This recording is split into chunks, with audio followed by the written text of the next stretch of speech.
강영우 박사님은 실명이라는 고난 속에서도 굳은 신앙의 의지를 가지고 대한민국 최초 장애인, 시각장애인 박사가 되었을 뿐만 아니라 미국 백악관의 국가장애위원회 정책 차관보까지 역임한 저자이고, 또 그 두 아들의 도전과 영광에 관한 이야기를 그분의 책에서 소개를 하고 있습니다. 비록 장애를 입고 불행한 어린 시절을 보낸 분이지만 예수님을 만나 구주로 영접하고 난 다음에 하나님의 아들이 되어 그리스도인으로 많은 사람들에게 영향을 주신 분이기도 합니다. 그분의 고백 가운데 이런 고백이 있어요. 아주 단순한 고백인데, 예수님을 만나지 못했더라면 그저 자기 몸 하나 챙기기 힘든 인생으로 이름 없이 사라질 사람이었다. 예수님이 이 강 박사님에게는 인생의 축복이고 은혜였다라는 것입니다. 이분이 교육학을 하신 분으로서 교육에 가장 중요한 세 가지 요소가 있는데, 그게 첫 번째로는 지력이 있고 심력이 있고 그 다음에 체력이 있다고 합니다. 이 세 가지가 있어야 참 교육을 하는 데 있어서, 교육을 받는 사람이 이 세 가지가 잘 겸비돼야 교육을 성공하고 또 교육을 통하여서 얻을 수 있는 것이 많다라는 이야기를 하죠. 근데 이 지력과 체력과 이 심력 가운데 본인은 심력이 참 더 중요하다, 이게 으뜸이 되는 것이다라고 이야기합니다. 왜냐하면 지력과 체력은 조금 떨어져도 이 심력, 즉 비전과 꿈을 가지고 있는 이 확고한 사람은 어떠한 것도 극복해 나갈 수 있다라는 겁니다. 아마 이걸 세상 사람들이 그냥 평상생활 가운데 우리가 일상생활에 얘기할 수 있는 것이 아마 우리가 가지고 있는 정신력이라고 볼 수도 있겠어요. 살아남을 수 있는 어려운 환경을 극복한 사람들을 보면 남다른 정신력이 있었다라는 거죠. 그래서 몸이 튼튼하고 근육이 있고 운동을 잘하는 사람들도 그렇겠지만, 그렇지 않음에도 불구하고 정말 척박한 땅에서 그 척박한 땅을 성공으로 이루어낸 사람들을 보면 다들 지력도 있고 체력도 있지만 이 심력, 어떻게 보면 자기가 가지고 있는 비전에 대한 이 정신력이 강하다라는 겁니다. 근데 저는 목사로서 지력도 심력도 체력도 이게 모든 교육뿐만 아니라 우리 인생의 삶에 다 필요한 것이라고 생각합니다. 이 세 가지 요소 다 인정합니다. 그러나 예수 그리스도를 믿는 하나님의 백성, 즉 성도로서 이 세 요소보다 더 중요한 것인데, 그것이 바로 영력이라는 겁니다. 영력인 거예요. 영적 능력, 영성이 있어야 된다는 거예요. 우리가 이 세상 사람들과 더불어 같이 살아가는데 세상 사람도 지력이 있고 심력이 있고 체력이 있어요. 그런데 그들이 없는 것, 우리에게 주신 것이 그게 바로 영력인 거예요. 믿으세요? 네? 영성이라는 것이 기도 많이 하고 방언 기도하고 그게 영성이 한 부분이지만, 여러분 영성이라는 건 우리의 일상생활에서 배어 나와야 되는 거예요. 하나님의 사람이라는 것이 증거되는 것이죠. 사람을 만나고 이야기하고 좋은 교제를 하고 난 후에 돌아갈 때 이 사람하고 만남에 대한 흐뭇함, 뭔가 정말 하나님은 참 많이 사랑하는구나, 하나님을 참 많이 믿고 있구나, 이걸 느껴야죠. 아주 일상적인 대화를 하는 가운데서도 그 영역이 흘러나오는 거예요. 오늘 전도회 모임을 갖잖아요. 얼마나 신나요, 그렇죠? 끼리끼리 동갑내기들이 모여서 밥을 먹을 텐데, 그렇죠? 어디로 가는지 다 비밀인가 봐요. 좋은 거예요. 근데 여러분, 그 모임이 단순히 먹고 마시는 것에 그치지 않고요, 그 안에 영성이 있는 모임이 되었으면 좋겠어요. 영적인, 보이지 않는 곳에서 영적으로 누군가를 케어하고 영적으로 누구의 이야기를 들어주고 영적으로 그 사람을 품을 수 있는 것, 그게 영역이거든요. 그래서 개인의 삶에, 가정의 삶에, 공동체의 삶에 이 모든 것이 영적인 것과 연관되어 삶 전체에서 영성, 영적 능력이 배어 나오기를 주 이름으로 축원합니다. 신앙인과 이런 비신앙인이 있는데, 신앙인은 비신앙인이 가지지 못한 것이 몇 가지 있어요. 그게 뭐냐면 성경에 보면 기도의 영적 권세를 하나님의 자녀에게만 주셨어요. 우리에게 주신 이 기도의 영적 이 재산을 여러분 마음껏 활용할 수 있기를 바라는 거예요. 기도할 수 있는데 왜 안 하십니까? 라는 책도 있고 찬양도 있잖아요. 기도할 수 있는데 왜 안 하고 있냐고요. 못하고 있습니까? 못하는 것과 안 하는 것의 차이가 있겠지만 여러분 그것이 우리에게 얼마나 큰 축복인데요. 요한복음 15장 7절에 너희가 내 안에 거하고 그리고 내 말이 너희 안에 거하면 무엇이든지 원하는 대로 구하라 그리하면 이루리라. 여러분의 필요할 때만 구하는 게 아니고요. 필요하지 않을 때도 누구를 구할까요? 기도는 내가 필요한 것을 구하는 것이 전부가 아니에요. 그 필요한 것을 내게 줄 수 있는 하나님을 구하는 것이잖아요. 그게 기도인 거예요. 그러니까 내게 필요한 것 때문에 내가 원하는 것 때문에 기도하는 사람은 그때뿐인 것이죠. 오늘날 그런 성도들이 너무 많아요. 자기 필요가 채워지면 그 다음 끝.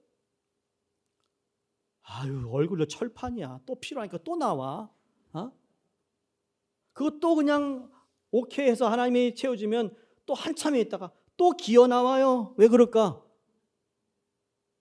그게 아니고요.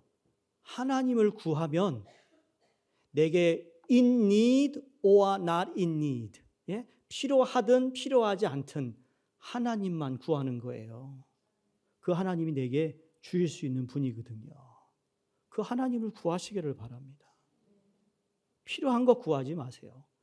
하나님만 구하면 다 내게 주시는 거예요. 믿으세요? 이제 볼 거예요. 내가 또 다른 권세를 주셨어요. 귀신을 내어 쫓는 권세를 주셨어요. 마태복음 10장 1절에 예수께서 그 12 제자를 부르사 더러운 귀신을 쫓아내며 모든 병과 모든 약한 것을 고치는 권능을 주시니라. 지난 한 두세 달 가운데 여러분 암 치료하신 분들이 지금 몇 분이나 계셨잖아요. 매달 한 분씩 계셨어요. 입원해 계시다가 그리고 퇴원하시고 회복 중이에요. 여러분 이건 내가 무슨 뭐 그 암이 귀신이다 이게 얘기가 아니라 약한 자를 위하여 병 고침을 우리에게 허락하셨어요. 우리의 기도를 통하여 하나님께서 그 약한 우리의 몸을 위해 육신의 질병을 위해 기도하게 하시고 하나님께서 고쳐주시는 은혜를 우리는 지난 몇 개월 동안 보았어요. 그분들이 예배를 드리고 있어요. 얼마나 감사하냐고요, 여러분. 뿐만 아니라 귀신을 쫓아내는 것. 여러분 우리가 귀신이 이거 IQ가 아주 낮은 귀신이에요. 귀신 여러분 앞에 나 귀신이다 라고 나타나면 그거 정말 시시한 귀신이에요. 근데 그 귀신이라 이 악한 사탄이 그렇게 절대로 나타나지 않아요. 우리의 마음속에 틈을 타고 들어와서 나로 하여금 나쁜 생각, 악한 생각, 좋지 않는 일들을 자꾸 상상을 시키고 이런 것들을 차단할 수 있는 능력을 하나님 우리에게 주셨다라는 거죠. 어두움에 여러분 플래시라이트를 켜면 길이 쫙 보입니다. 어두움이 사라져요. 불빛이 있는 곳엔 사라지게 돼 있어요. 우리는 예수 그리스도인하여 빛의 자녀가 되었어요. 빛의 자녀란 이야기는 어느 어두움에 가더라도 어느 지역을 가더라도 하나님이 내가 가는 길에 빛을 비춰주시는 거예요. 하나님의 말씀을 내가 묵상하고 암송하고 하나님의 말씀을 사랑하면 이 말씀이 내 발등에 빛이라고 그랬어요. 그러니 시끄럽게 요란하게 귀신 쫓아내는 그런 것도 있지만 우리의 일상생활 가운데 그 모든 것을 쫓아내는 영적 권세를 주셨다는 말씀. 이게 얼마나 큰 축복이냐고요. 아주 그냥 평화가 있지 않은 곳에 내가 갔더니 디스오로에서 오로가 생기는 거예요. 혼란 가운데 질서가, 불안한 가운데 평강이, 슬픔 가운데 기쁨이, 눈물 가운데 이게 또 아멘이 없어. 찬양이. 이건 부흥 강사만 해야 돼요. 아멘입니까? 그게 우리에게 주신 영적 권세라는 거예요. 여러분, 세상 친구들 만나고 나면 같이 떠들고 놀잖아요. 말하잖아요. 그러나 내가 특별한 말을 하지 않았더라도 돌아섰을 때 친구들이 야, 참 저는 정말 진국이야. 참 뭔가 걔 있으면 마음이 편해. 이게 우리 그리스도인이 돼야 된다는 거예요. 여러분이 그러한 인물이라는 거죠. 예수 그리스도를 통하여 여러분이 그런 영적 권세를 하나님이 주셨다. 그게 영역인 거예요. 죄로 물든 세상을 거룩하게 바꾸어 좋은 세상을 만들 수 있게 하는 영적 권세를 우리에게 주셨습니다. 우리에게 다가오는 모든 불행과 어려움을 예수 그리스도 이름으로 극복할 수 있는 능력을 우리에게 주셨음을 믿으시기 바랍니다. 이 모든 것은 성령의 충만함, 성령께서 우리를 다스려 주시는 영성을 가지고 하나님의 나라를 이루며 살아가도록 우리에게 허락해 주신 능력인 것입니다. 오늘 성경의 본문 말씀 보시면 사도 바울이 이 성령의 권세, 영적 능력을 주셨어요. 에베소 성도들의 너희들이 그러한 동일한 능력을 받았는데 오늘 본문의 시작이 성령을 근심케 하고 있다라는 것을 지적하고 있습니다. 우리가 예수 그리스도를 믿으면 성령께서 우리 안에 계십니다. 우리가 성령의 전이 되었다고 사도 바울이 고린도전서 3장 16절에 말씀하세요. 너희는 너희가 하나님의 성전인 것과 하나님의 성령이 너희 안에 거하시는 것을 계시는 걸 알지 못하느냐? 그러면서 고린도전서 12장 3절에 성령으로 아니하고는 누구든지 예수를 주시라 할 수 없느니라. 성령이 내 안에 내주하시기 때문에 내가 예수님을 주라 고백할 수 있다라는 거예요. 그러니까 성령께서 우리 안에 오시면 복습해 볼까요? 무엇이 있어요? 새 생명이 주어지고, 새 생명이 주어지면 새 공동체, 새 기준, 새 관계라고 그랬어요. 참 우리 성도는 참 나를 많이 배려해 주는 것 같아.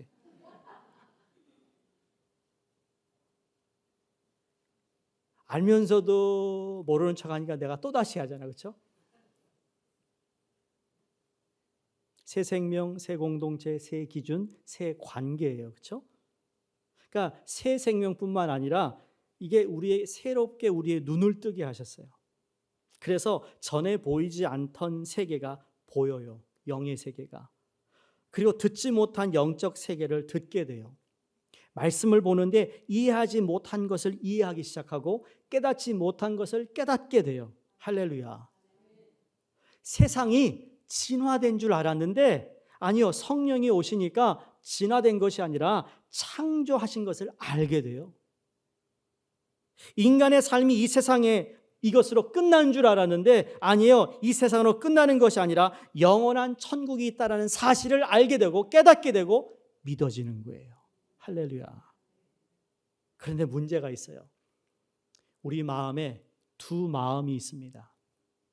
한 마음은 성령의 소원을 쫓고자 하는 마음이 있는데 다른 마음은 육체의 욕심을 따르고자 하는 마음이 있는 거예요. 이게 이 두 마음이 부닥쳐요. 그래서 여기서 자꾸 충돌하는 거예요. 충돌하니까 갈등이 생기는 거죠. 이번 한 주 여러분이 주님의 말씀대로 살았어야 했는데 살지 못했잖아요. 그렇죠? 그것 때 하나님께 죄송하기도 하고 부끄럽기도 하고 충분히 이해되는 말씀이에요. 성령으로 우리가 쫓아 살기를 원했는데 세상 나가니까 나도 모르게 육체의 욕심을 따라 살아가는 내 모습을 보는 거죠. 그래서 사도 바울이 에베소서 4장을 시작하면서 제가 지난번에 오늘도 말씀드리겠지만 부정적인 명령을 합니다. 어떤 거죠? 너 더러운 말 하지 마. 분을 내지 마. 이것으로 끝나지 않았어요. 분을 내지 않음으로 또 다른 것, 다시 말하면 긍정적인 명령을 하고 있어요. Negative imperative에서 Positive imperative를 얘기하고 있죠. 도둑질하지 마. 네게티브 임페러티브인데 파지티브 임페러티브는 뭐죠? 네가 네 손으로 열심히 일을 해서 구제하고 선한 일을 해. 소위 말하는 리플레이스가 되는 거예요.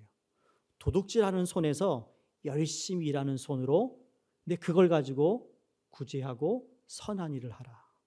이게 성경의 말씀이고 성경적인 윤리 도덕인 것이에요. 이해하시겠습니까? 그런데 바로 이 충돌을 하니까 하나님 우리에게 자유를 주셨어요. 선택권을 주셨어요. 선악과를 따먹을 수도 있고 따먹지 않을 수도 있어요.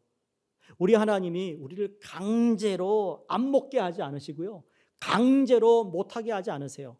물론 환경을 통하여 우리가 깨달을 수 있도록 하시죠. 누구를 통하여, 사건을 통하여 우리로 하여금 생각하게 하시고 이해하게 하시고 스스로 돌아서기를 주님이 기다리고 계시는 거지, 우리를 그냥 툭 쳐가지고 말이야, 너 말이야 하면 안 된다고 그랬지. 그럼 얼마나 좋겠어. 그럼 이렇게 안 살았을걸요? 그럼 금방금방 깨닫잖아요. 그런데 시간 지나고 나서 후회하거든요. 그런데 그럼에도 불구하고 우리를 품으시고 우리를 받아주시는 하나님의 은혜를 또 우리가 경험하면서 하나님의 깊은 사랑을 깨닫는 거잖아요. 우리 실수해요. 잘못 저질러요. 죄도 지어요. 여러분, 여기에 죄로부터 자유한 사람 아무도 없어요. 그러나 나를 용서하신 하나님에 대한 사랑의 감사와 감격과 기쁨으로 살아갈 때 하나님 우리를 향한 그 깊은 마음을 내가 깨달을 때 우리 삶은 지금보다 좀 더 나았고 변화된 삶을 살아가게 되는 줄로 믿습니다. 성경에 보면요, 이 성령과 그 다음에 근심이라는 단어가 나오는 성경 구절이 전체 성경에 딱 2번 나오는데, 오늘 읽은 에베소서 4장 30절과 다른 하나는 구약 성경인 이사야서 63장 10절에 나옵니다. 이사야서 63장 10절에 이렇게 기록되어 있어요. 그들이 반역하여 주의 성령을 근심하게 하였으므로 그가 돌이켜 그들의 대적이 되사 친히 그들을 치셨더니, 반역하여 주의 성령이 근심하였다라고 기록하고 있습니다. 반역, 이게 그냥 실수로 나도 모르게 지은 죄가 아니고요, 의도적인 거예요. 의도적으로 등을 돌린 거예요. 이 반역, 다시 말하면 불순종한 거예요. 하면 안 되는 거 알면서도 불순종하면 성령이 근심한다는 거죠.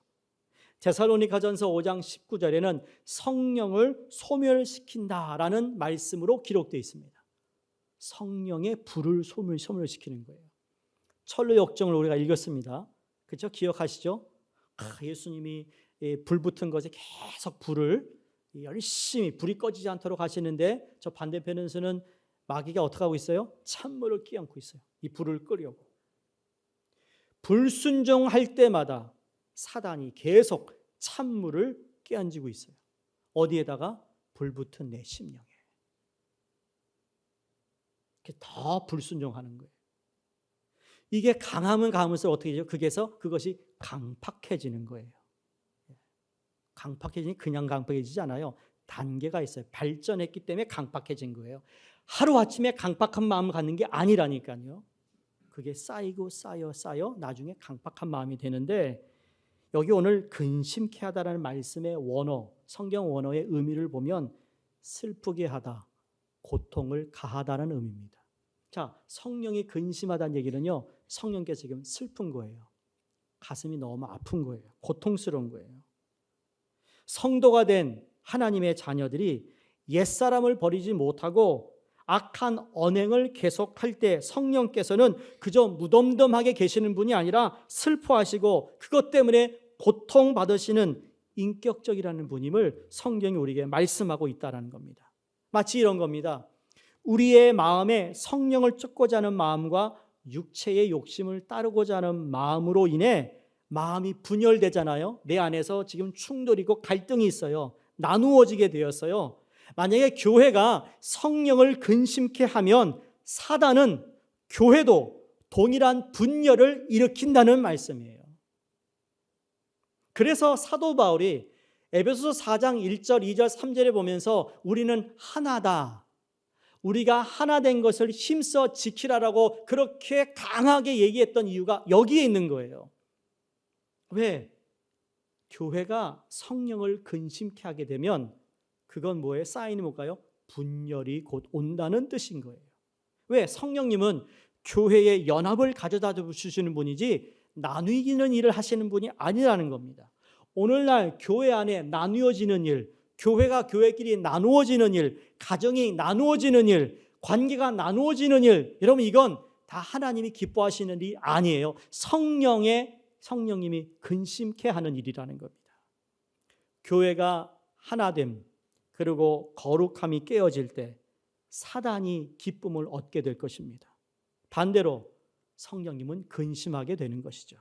그래서 교회가 하나됨과 거룩함을 지킴으로 사단의 공격으로부터 우리를 막을 수 있는 겁니다. 아니요, 교회가요, 여러분의 목장이나 전도회나 여러분이 모임에 정말 하나 되게 하신 하나님의 그 거룩한 뜻에 힘써 하나됨을 지키도록 내가 그걸 노력할 때 사단이 공격하려고도 공격하지 못해요. 왜? 이 하나됨은 하나님의 뜻이고 하나됨을 통하여 하나님께서 하나님이 이 공동체의 주인 되심을 인정하고 있기 때문이에요. 그냥 함부로 못하는 거예요. 사단 녀석 오기만 해봐. 내가 잡아서 그냥 이래서 이기는 게 아니고요. 하나됨, 성도의 거룩함을 통해 사단을 이기는 거예요. 내가 말이에요. 일주일에 하루에 내가 2-3시간 기도하거든요. 사단 꼼짝 못해요. 이건 교만이에요. 교만. 아까 기도가 뭐라 그랬죠? 하나님 구하는 거잖아요. 하나님과 교제인데 내가 몇 시간 기도한다고 소문내고 다니는 사람 꼴불견이에요. 못 봐주겠어. 못 들어주겠어. 기도해요. 하나님 저 교만을 꺾어달라고 기도할 수밖에 없죠. 왜? 큰일 나거든. 탈나요. 저러다가 교회를 어렵게 해요. 사랑하는 성도님들, 하나됨과 거룩함을 잘 지켜나가시기를 주의 이름으로 축원합니다. 그래서 사랑하는 우리 믿는 자들로 성령과 함께 기뻐하실 수 있기를 축원합니다. 하나님의 자녀가 된 여러분과 제가 성령 충만한 성도 그리고 성령 충만한 교회가 될 때 근심이 아닌 성령의 기쁨으로 충만하게 되는 줄로 믿습니다.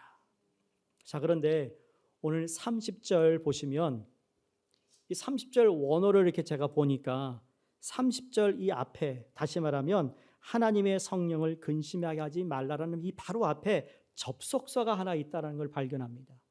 그 접속사가 카이라는 단어인데 이 카이라는 단어는 영어로 and, and, 한국말로는 그리고라는 의미입니다. 한글 성경에는 아쉽게도 없어서 이유는 모르겠습니다만 30절에 성령을 근심하게 하지 말라라는 말은 29절 바로 전절에 있는 말씀과 동떨어진 말씀이 아니라 지금 29절에 있는 말씀이 30절에도 이어지고 있는 말씀이라는 것을 알 수 있습니다. 다시 말해 29절에 무슨 말씀을 하셨죠? 더러운 말을 하지 말라. 그리고 성령님을 근심하게 하지 말라라고 말하고 있습니다. 성령님을 근심케 하는 것 가운데 가장 큰 부분을 차지했던 것이 말 언행이었다라는 것을 알 수 있습니다. 성령의 마음을 가장 근심케 했던 것은 우리가 내뱉었던 말 때문에 성령을 근심케 했다라는 이야기예요. 그래서 31절을 보시면 구체적으로 악한 언행 목록 6가지가 나오는데 그 말씀을 하기 전 여러분 30절에 하반절에 보세요. 죄송합니다. 너무 왔다 갔다 하는 것 같은데 성경을 보시면 나와요. 뭐라고 돼 있죠? 성령을 근심케 하지 말라 하신 다음에 그 안에서 너희가 구원의 날까지 인치심을 받았느니라 그랬어요. 여기 인치심을 받았다라는 게 너무 중요한 겁니다. 그런데 구원의 날이라는 것은요, 영어 성경에 the day of redemption이에요. 구원이라는 말은 이 진노의 날, 주의 날, 그리스도의 날, 쉽게 말하면 예수 그리스도의 재림의 날을 의미합니다. 예수 그리스도가 다시 재림하시는데 그날까지 성령이 너를 인치신다라는 말씀을 하고 있어요. 사랑하는 성도님들, 예수 그리스도를 영접하는 순간 성도의 영혼은 이미 구원을 받았습니다. 그렇죠? 예수 그리스도를 믿었다라는 뜻은 죄로부터 용서받았다는 뜻이에요. 그래서 내가 구원받았어, 내가 구속함을 받았어, 이란 말은 값을 지불하고 그 포로 상태에 있던 사람을 자유케 했어요. 해방시켰다는 뜻입니다. 그래서 우리는 죄와 사망으로부터 자유되었어요. 아멘. 예수 그리스도 십자가 그랬다라는 거죠. 그런데 문제는 뭔가 하면 아직 우리가 이 땅을 살고 있어요. 이 땅을 밟고 살아가고 있기 때문에 우리의 영혼은 구원받았고 우리 영혼은 예수 그리스도로 말미암아 그 죄와 사망에서 우리가 구속을 받았지만 내 몸은 여전히 이 땅에 살고 있기 때문에 구원받는 그날까지 계속 죄악된 세상에 살고 있어요. 그렇죠? 그 여러분이 기도하는 내용이 그거잖아요. 하나님, 말씀대로 살아야 되는데 이 세상에 살다 보니까 나도 모르게 세상에 심취되어 세상에 끌려 살았네요. 이게 바로 아직 내 몸이 구원받지 못한 거예요. 그런 의미죠. 그런데 구원의 날에 인치신다라는 것은 성령께서 주님이 다시 오시는 그날까지 우리를 인쳐주신다. 근데 이 인치라는 인치심이 무슨 의미일까? 쉽게 말하면 누구의 소유인가를 알려주는 것이 인치심이에요.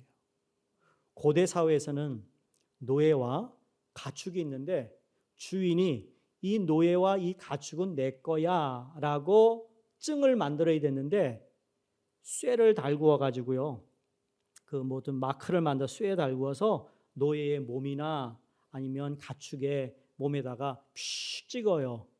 그게 인치는 거예요. 그걸 보는 사람마다 옛 노예, 주인이 있는 노예구나, 이 가축은 아무개의 가축이구나, 그 소유를 이야기하는데 성령께서, 그렇죠? 구원의 날까지 우리를 인치신다는 것은 이 사람은 하나님의 사람이라는 것을 확인시켜 주고 있다라는 말씀이에요. 여러분, 우리는 하나님의 것이에요. 여러분, 하나님의 것이에요. 여러분의 자녀도 하나님의 것이에요. 여러분, 셀폰을 딱 키면 뭐가 제일 먼저 뜨세요? 자녀의 사진? 손자, 손녀 사진? 뭐가 제일 먼저 뜨죠? 그거 보는 순간, 아, 이거 아무개 권사님 닮았네. 손자 보고. 아, 누구 거네? 알 수 있어요.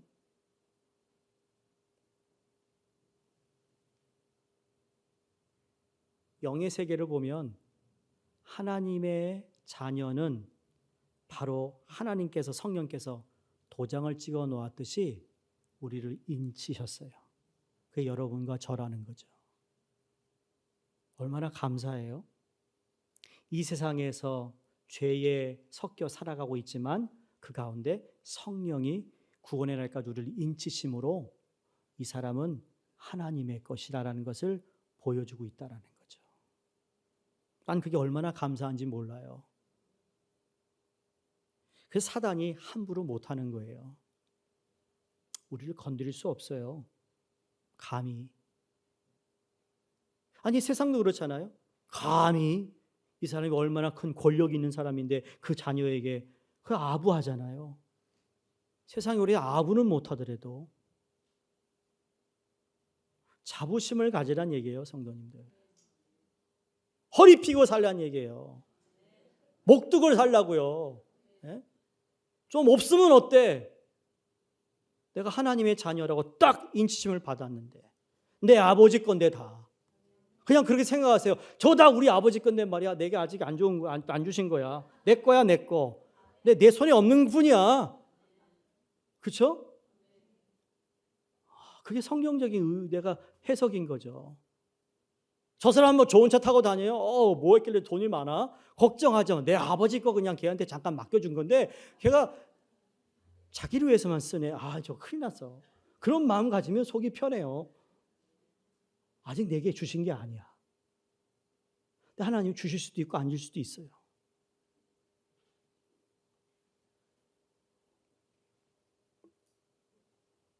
마치 그와 같이 성령께서 우리에게 마치 도장처럼 우리에게 임하셔서 우리의 소속이 어디인가를 밝히는 것처럼 성령께서 내주하는 성도는 하나님의 것이다. You are mine. 몸의 구원이 이루어진 날까지 성령께서 우리를 지키신다는 말씀이에요. 자, 그러면서 31절을 보시면 이제 기록된 6가지 목록을 보시면 분노를 나타내는 것과 밀접한 관계가 있는 단어들이 등장합니다. 에베소서 4장 26절 27절에 보시면 이미 분노에 대해서 사도 바울이 말씀하셨어요. 분을 내지 말라. 분을 내더라도 해가 지기 전에 사단에게 틈을 주지 말라고 했잖아요. 그런데 그 분노를 해결하지 않으면, 여러분 분에서 화를 낼 수 있지만 그 분노를 해결하지 않으면 분노라는 건 진행하고 있어요. 어떻게 진행이 되고 발전되었는지를 오늘 6가지 단어를 통해 알 수 있거든요. 첫 번째 뭐죠? 악독입니다. 악독이라는 원어는 피크리아라는 단어인데 몹시 강한 분노나 증오의 마음입니다. 분한 마음을 계속 마음에 두면 이게 악독이 되는 거예요. 히브리서 12장 15절에 쓴 뿌리가 나오잖아요. 쓴 뿌리의 원어가 바로 피크리아라는 단어입니다. 악독은 오래 분을 품은 결과 속에 생기는 쓴 뿌리인 거예요. 여러분 가운데 쓴 뿌리가 있어요. 여러분 성령의 다스림을 받아야 돼요. 두 번째 노함입니다. 노함은 스모스라는 단어인데 마음이 있었던 화가 최초로 표출될 때를 의미합니다. 마치 집에 불이 붙었는데 갑자기 맹렬하게 불이 붙듯이 최초로 드러나는 분노를 노함이라고 합니다. 세 번째는 분냄이에요. 분냄은 오르게라는 단어인데 습관적으로 큰 일이든 작은 일이든 화를 내는 것. 이민 생활하다 보면 버겁고 힘드니까 말이에요. 매사에 짜증스럽고 화내는 것, 이거 우리 이민자들 안에 있어요. 그렇죠? 조금만 건드려도 말이에요. 파락 거려요. 네? 괜히 짜증나. 나도 힘들어 죽겠는데 말이야. 습관적 분냄이에요. 네 번째, 떠드는 것. 화를 억제하지 못하고 크게 고함을 치면서 다투는 겁니다. 여러분, 잡담하며 떠드는 의미가 아니에요. 원어는 크라운데 분노를 크게 고함치는 표현을 바로 떠드는 것이라고 이야기하고 있습니다. 다섯 번째가 비방이에요. blasphemy라는 영어 단어가 있죠. 이게 원어가 바로 blasphemia라는 단어인데 타인을 모욕하며 표출하는 화입니다. 모욕하는 거예요. 저주에 가까운 거죠. 마지막 여섯 번째가 모든 악의, 내적인 악한 태도나 성향을 의미합니다. 자, 다시 말씀드려요. 29절에서 우리의 말로 인하여 성령을 근심케 할 수 있고 분노를 통하여서 성령을 근심케 하는데 그것이 분노로 표출되는 6가지를 보면서 이걸 버리라는 거죠. 이게 바로 부정적 명령이에요. 버려라. 너 악독의 말, 노함의 말, 분냄의 말, 떠드는 것, 비방하는 것, 모든 악의를 다 버려라. 그리고 32절에 들어오면서 파즈렙, 긍정적인 명령을 하기 시작합니다. 근데 사랑하는 성도님들, 예수님을 주와 그리스도로 영접한 사람은 새 사람이 되었어요. 새 사람을 입은 성도들은 악한 행위를 버리는 것만으로 충분하지 않아요. 악한 내적인 성향, 태도까지 버려야 악한 행위들을 근본적으로 근절할 수 있다라는 겁니다. 겉으로 볼 때는 악한 모습이 하나도 없는데 여러분 내면적으로 악의를 가지고 있으면 언제든지 그 악한 행위로 비하될 수 있기 때문에 악한 태도나 성향까지조차 버리라고 사도 바울이 권면하고 있습니다. 그러면서 오늘 이제 긍정적인 이걸 버렸으면 버리는 것으로 끝이 아니라 3가지를 성경에서 우리에게 말씀합니다. 이것을 버리고 대신할 것을 얘기하는데 32절입니다. 서로 친절하게 하며 불쌍히 여기며 서로 용서하기를 하나님이 그리스도 안에서 너희를 용서함같이 하라. 3가지예요. 친절하게 하고 불쌍히 여기고 서로 사랑하라. 성도는 다른 사람과의 관계에서 성령님이 원하시는 마음을 가꾸어야 합니다. 제가 그래서 새 생명을 얻은 사람이 새 공동체가 주어지고 새 기준으로 살아가는데 이것이 이제 새 관계로 이어지는데 이 관계가 우리 교회 안에서 성도 가운데 사람들 가운데 살아가면서 이것이 그대로 친절하게 불쌍히 여기고 서로 용서하는 삶으로 변해야 된다는 거죠. 근데 이것이 마음을 가꾸는데 아주 중요한 거예요. 여름이 되면 여러분 밭을 일구는 분들이 있잖아요. 매주마다 맛있는 이게 상추도 갖다 주시는 분도 계시고, 그렇죠? 지난주에는 권사님이 이쁜 호박 하나 주셨어요. 동글동글한 거. 이뻐서 어떻게 먹을지 모르겠어요. 여러분 이쁜 좋은 먹을 만한 먹음직한 여러분 열매가 맺힌다는 건 그 땅이 좋은 거고 그 땅만 좋은 게 아니에요. 누군가가 가꾸었어요. 마음의 정원을 가꾸라. 강주민 목사님 오래전에 쓴 책이 있잖아요. 내 마음을 다스려야 된다는 거예요. 무엇을 품어야 되느냐? 좋은 밭을 가꾸어 좋은 곡식을 생산하듯이 성도는 끊임없이 좋은 마음을 가꾸어야 하는 겁니다. 그런 의미에서 성도는 모든 사람을 친절히 대하는데 이건 행위가 아니에요. 친절한 말을 하는 거예요. 친절한 말. 오늘 여러분 이제 헤어지실 텐데 식사로 가실 때 친절한 말 오늘만 하지 마시고 도우려는 자세가 분명해야 됩니다. 친절은 저절로 되는 게 아니에요. 성령께서 주신 성품을 가꾸어야 나오는 거예요. 행동은요 그냥 할 수 있어요. 체면상 의자 내주고 앉아. 벌써 앉아에 힘이 들어갔잖아요. 그렇죠? 어이 앉아. 이게 아니라 앉아. 다른 거예요. 연기를 제가 해볼까요? 두 번째, 다른 사람을 불쌍히 여기는 겁니다. 그 사람의 어려움을 충분히 이해하는 마음이에요. 타인의 필요에 공감하고요, 동정하고 측은히 여기는 마음입니다. 이러한 행위는 일방적인 것이 아닙니다. 서로에게 표현해야 되는 덕목입니다. 서로에게. 조심스럽게 말씀드리면 하나님이 우리에게 다 사랑하라 하신 적이 없어요. 왜? 다 사랑은 너무 힘든 거예요. 근데 서로 사랑하라 그랬어요. 여러분 다 사랑하세요?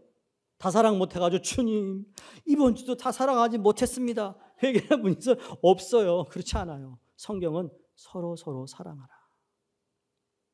서로. 세 번째가 용서함입니다. 용서함이란 참 어려워요. 그 다른 사람의 결점이 보이고 흠이 보이는데 용서하는 거 참 어려워요. 내게 상처를 주었는데 어떻게 용서해요? 근데 주님 사도 바울이 오늘 뭐라 하냐 거기 하나 조건을 붙입니다. 하나님이 그리스도 안에서 너희를 용서하심 같이. 이것 때문에 우리 마음이 약해지는 거예요. 그리스도로 말미암아 우리를 용서하신 것 같이. 너는 용서함을 받을 수 없는 죄인인데 내 아들 예수 그리스도 십자가 달려 죽었잖아. 그 그리스도 때문에 내가 너를 용서한 것처럼 너희도 서로 용서하라. 성도님들 너무 힘든 거 압니다. 그래도 불구하고 포기해서는 안 됩니다.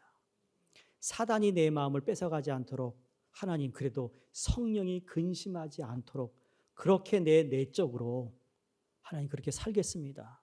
그렇게 하렵니다. 그렇게 도와주세요. 사랑할 수 없겠어요. 그러나 하나님 내가 하기를 원합니다. 이런 마음을 가져야죠. 방치되게 나 몰라. 그러면 사단이 가장 좋아하는 거예요. 그 마음에 틈을 다 들어와가지고 계속 바람을 붑니다. 더 미워해라. 분나지. 저거 그냥 어떻게 정말 보기 힘들어 죽겠네. 계속 바람을 불어요. 그럼 작은 분노의 불씨가 점점 커가는 거예요. 근데 그게 커지기 전에 주의 성령의 불로 그걸 제거해버리고 주님이 내 마음을 가꾸실 수 있도록 내 마음을 내어드릴 때 성령은 근심하지 않고 그렇게 하나님 앞에 순종하려고 하는 내 모습을 보시고 기뻐하세요. 인치심에 대해 기뻐하세요. 네가 나의 소유됨에 내가 너무 고맙다. 어려운 가운데서 네가 이렇게 살아가려고 하는 모습에 너무 고맙다. 우리를 더 품어주시고 은혜를 주시고 해결해 주시고 기도에 응답해 주시고 문제를 하나님께서 다 알아서 풀어주시는 하나님을 믿습니다. 그래서 성령의 충만함을 우리는 사모해야 됩니다. 갈라디아서 5장 23절에 성령의 열매는 9가지라고 그랬어요. 기억하세요? 사랑이라고 그랬어요. 희락이라고 그랬어요. 화평이라고 그랬어요. 오래 참음이라고 그랬어요. 그 다음에 자비와 양선과 충성과 온유와 절제니 금할 법이 없다. 이거를 기억하면서 성령을 근심케 하지 않기를 위해 버려야 할 태도, 성향을 살펴보아 성령을 근심케 하는 삶이 아니라 성령의 인도하심으로 성령의 열매를 맺으시는 여러분과 제가 되기를 주의 이름으로 축원드립니다. 기도하겠습니다.